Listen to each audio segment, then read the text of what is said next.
এই ছেলেটা এতই সুদর্শন যে আমার মতো সকলেই এর প্রতি মুগ্ধ।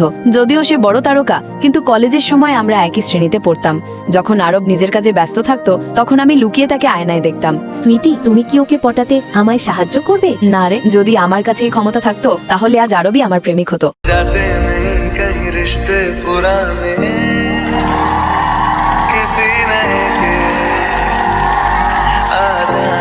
আজ আমার পছন্দের মানুষটির অনুষ্ঠান চলছে, কিন্তু আমি মোবাইলে দেখছি। সুইটি, ফোনে দেখলে সেই আনন্দ পাওয়া যায় না যে আনন্দ অনুষ্ঠানে গিয়ে উপভোগ করলে হয়। সেই বন্ধুর কথাই আমাকে উপকার দিয়েছে, কারণ আরবের পারফরমেন্স সামনে থেকে দেখতে আমার খুবই ভালো লাগে। হ্যালো বন্ধুরা, তোমাদের অনেক অনুরোধের ভিত্তিতে আজ আমি অবশেষে আমার ভালোবাসাকে সবার সামনে প্রকাশ করব। এইভাবে আরব যখন আমার দিকে হাত বাড়িয়ে দেয় আমি ভেতরে ভেতরে খুশিতে ভরে যাই, কিন্তু এইসব কেবল দর্শকদের মনোযোগ আকর্ষণ করার কৌশল, যার জন্য আমি কলেজ জীবন থেকে পাগল। সে কাকে ভালোবাসে তা জানার পর আমার মন ভেঙে গেল। সুইটি, যদি আরব তোমার পাশে না থাকে তা নিয়ে ভেবো না, সারা জীবনের জন্য আমি তোমার সাথেই থাকবো।